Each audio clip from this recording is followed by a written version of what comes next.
शिकायत दर्ज कराई है?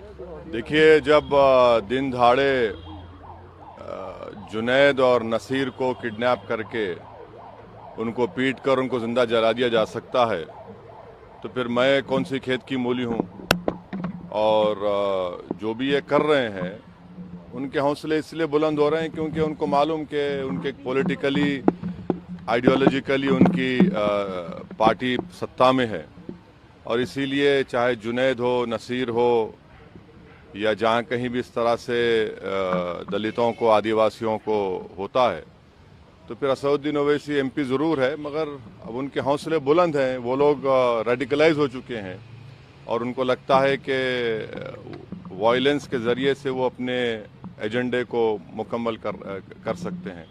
तो ये चौथी मर्तबा मेरे घर पर हमला हुआ है, और आप देख रहे हैं कि 10 कदम के फासले पर दिल्ली पुलिस का हेडक्वार्टर है, और ये बाजू ईसीआई है, हाई सिक्योरिटी जोन है, इतने कैमरास हैं।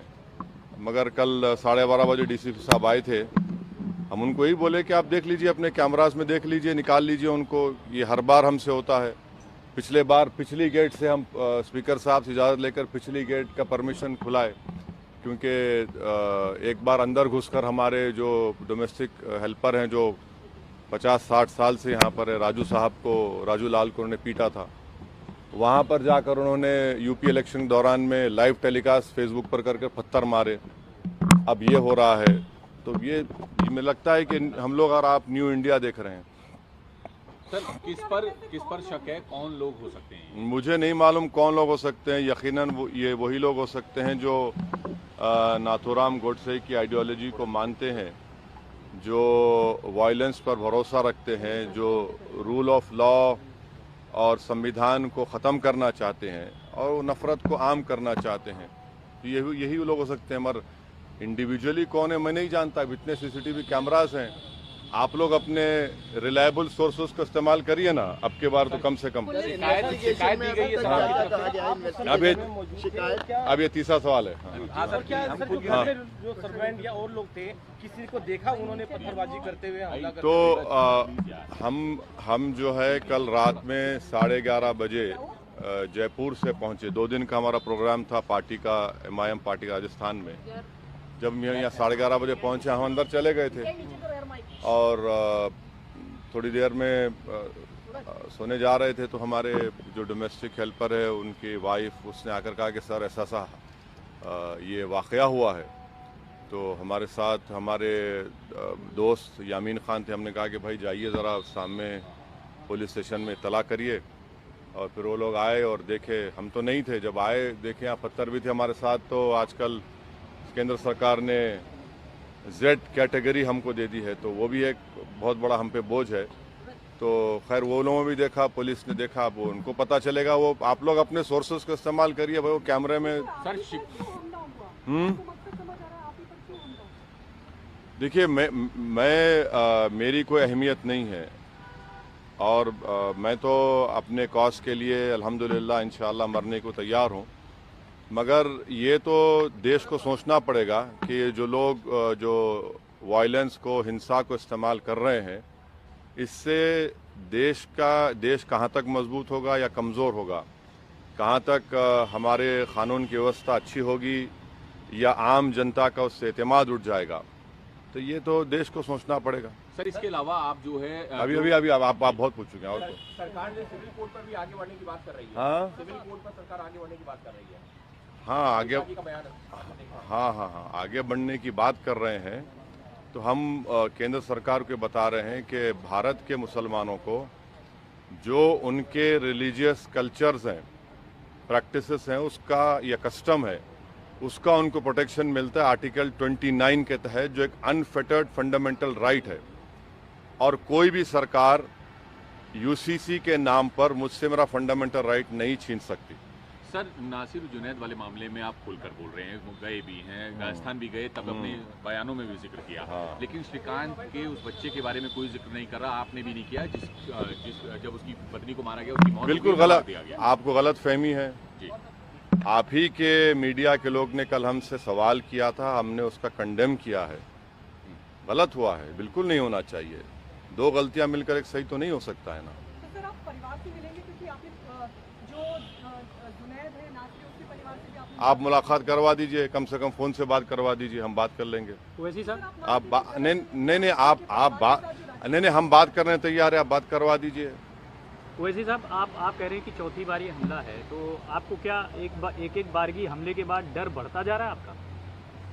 सर देखिए, इंसान जब दुनिया में आप और हम आते हैं ना, तो हर एक को इस दुनिया से जाना है, कोई यहाँ पर रहने वाला नहीं है।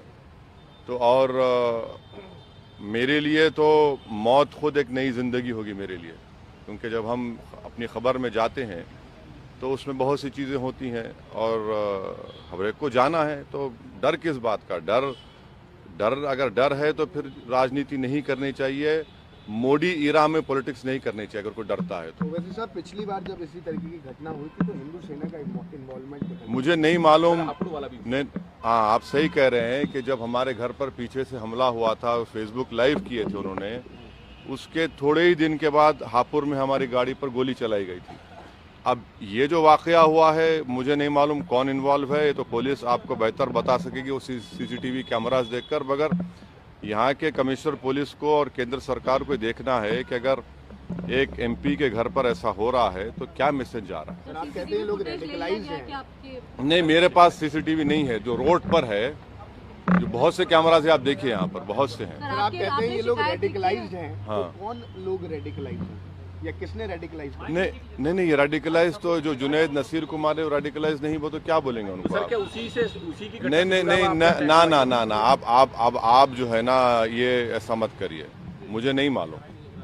मगर आप रेडिकलाइजेशन का आप सवाल कर रहे हैं तो यकीनन ये लोग रेडिकलाइज्ड हैं जो जुनैद नसीर को मारे हैं। आप बताइए कि किडनैप करके एक प्रदेश से मारते हुए ले जाते हैं दूसरे स्टेट में और ले जाकर पुलिस को देते हैं कि भैया इनको अरेस्ट कर लो। पुलिस कहती है कि हम नहीं अरेस्ट करेंगे, उससे पहले पुलिस उनको मारती है जंगल में, फिर ये लोग किडनैप करते, फिर ये लोग मारते, फिर पुलिस कहती नहीं लेंगे मर जाएंगे, फिर 180 किलोमीटर दूर ले जाकर उनकी लाशों को जला दिया जाता है। तो ये लोग हाईली रेडिकलाइज लोग हैं।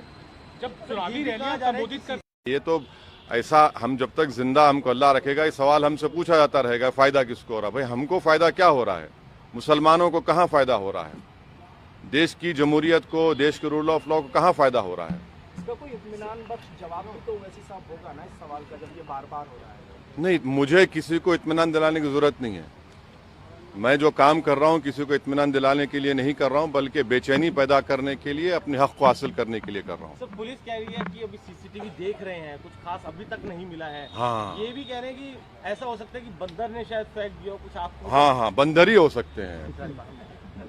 भारत की लोकतंत्र के जो दुश्मन हैं वो बंदर ही हैं, और जो ये सब कर रहे हैं बिल्कुल सही है।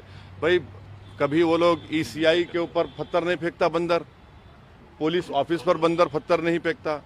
अने ये लगता है ये बंदर को मालूम कि किसके ऊपर पत्थर फेंकना किस पर नहीं फेंकना। बड़ा ये तो बड़ा फर्माबरदार बंदर है ये। नहीं, फर्माबरदार बंदर है ये, बड़ा ओबीडियंट बंदर है ये, माशाल्लाह। हो गए, चलिए बस। हाँ बोलिए, बोलो फराह।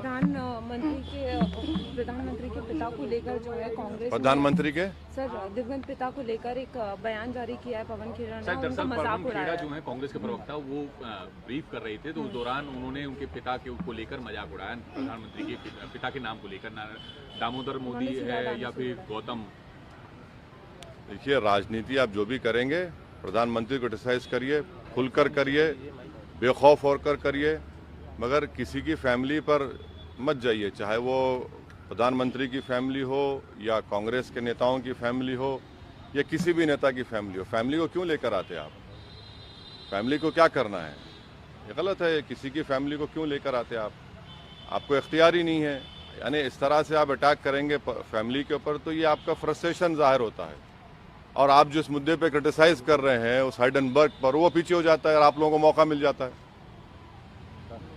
बागेश्वर बाबा बार-बार हिंदू राष्ट्र की हुंकार भर रहे हैं, आप कैसे देखते हैं? क्योंकि वो बार-बार ये कह रहे हैं कि सबके अंदर सनातनी खून है, तो सब वापस आ जाओ। मैडम, आपका नंबर मिल गया शायद उनको, ऐसा लग रहा है। मुझे नहीं मालूम, मुझे नॉलेज ऑफ अनसीन नहीं है। मुझे नहीं मुझे नहीं अगर ये लोग बीजेपी के स्पोक्स पर्सन बन गए हैं तो फिर सीरियस लेना पड़ेगा। बीजेपी को कहना चाहिए कि ये हमारे स्पोक्स पर्सन हैं और ये लोग जो बोलते हैं हम कर देते हैं, तो फिर हम बराबर रिएक्शन देंगे। Thank you. जेएनयू में जो विवाद हो रहा है सर, जेएनयू में जो हंगामा हुआ कल, शिवाजी महाराज की जो तस्वीर लगाई थी एबीवीपी के छात्रों ने, उसको लेफ्ट विंग के, ऐसा एबीवीपी दावा करे कि लेफ्ट विंग के जो छात्र थे उन्होंने नहीं अब मुझे नहीं मालूम कौन किया, मगर जहां तक छत्रपति शिवाजी का सवाल है, वो कभी भी मुसलमानों के खिलाफ नहीं थे। और अगर किसी को हिस्ट्री पढ़ा है तो ये बात कहेगा। छत्रपति शिवाजी के जो दादा थे वो मलिक अंबर की फौज में थे, बल्कि जनरल थे, और वो एक बहुत बड़े सूफी को मानते थे। और जब शिवाजी आगरा की किले से औरंगजेब के हिरासत से उनके साथ भागे, उनके साथ कौन था? मुसलमान था। शिवाजी की नेवी चीफ कौन था? उसमें कई चीफ मुसलमान था। शिवाजी के जनरल में कई मुसलमान थे। तो ये लड़ाई उस वक्त मुगल बादशाह और छत्रपति शिवाजी के दरमियान में थी। मगर अब बाज लोग जो है उनको इस तरह से ले जाकर छत्रपति शिवाजी की तौहीन कर रहे हैं। वो तो वो जो कल्याण के नवाब की जो वाइफ उनको वॉर में आई, तो उन्होंने बड़ी इज्जत के साथ, बगैर उसको कोई हाथ लगाए, को तकलीफ पहुंचे, उनको वापस पहुंचाया। तो छत्रपति शिवाजी की लाइफ को पढ़ने की ज़रूरत है। मगर अब जो लोग ज़िंदगी भर नफ़रत की बात करते हैं, हिंदू मुस्लिम की, हिंदू राष्ट्र की, ये सब बकवास करते हैं, तो वो तो हर बड़े बड़े आइकॉन को हड़पने की कोशिश कर रहे हैं। अब जो कुछ जेएनयू में हुआ वो अब पुलिस देखेगी।